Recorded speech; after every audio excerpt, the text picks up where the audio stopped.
Hello বন্ধুরা, কেমন আছো সবাই? আশা করি সবাই অনেক ভালো আছো আর আমিও অনেক অনেক ভালো আছি। তো কিছুদিন আগে আমি গিয়েছিলাম আমার কাকিমার বাপের বাড়ি বেড়াতে। তো ওখানে আমি গিয়েছিলাম রাম পুজো উপলক্ষে। আর ওখানে গিয়ে আমি বিকালবেলা একটু বেরিয়ে পড়েছিলাম বাইরের দিকে বেড়ানোর জন্য।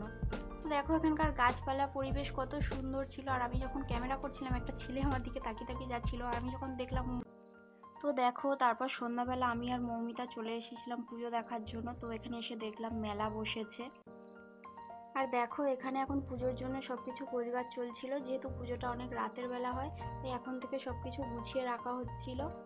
আর মাকে অনেক সুন্দর করে সাজানো হয়েছিল, তো আমরা দূরে দাঁড়িয়ে দাঁড়িয়ে মাকে দেখছিলাম। তো যখন আমাদের দেখা হয়ে গেল আমরা এবার একটু মেলার দিকে আস্তে আস্তে করে চলে গেলাম। তো দেখো আমি শাড়ি পরেছিলাম, আর তো তারপর শাড়ি পরে থাকার জন্য আমার অনেক কষ্ট হচ্ছিল আর আমি আবার চেঞ্জ করে এসেছিলাম। তো এখানে মেলাটা আমরা অনেকটাই এনজয় করেছি আর ভিড় থাকার জন্য তেমন ভিডিও করতে পারিনি। সবাইকে টাটা।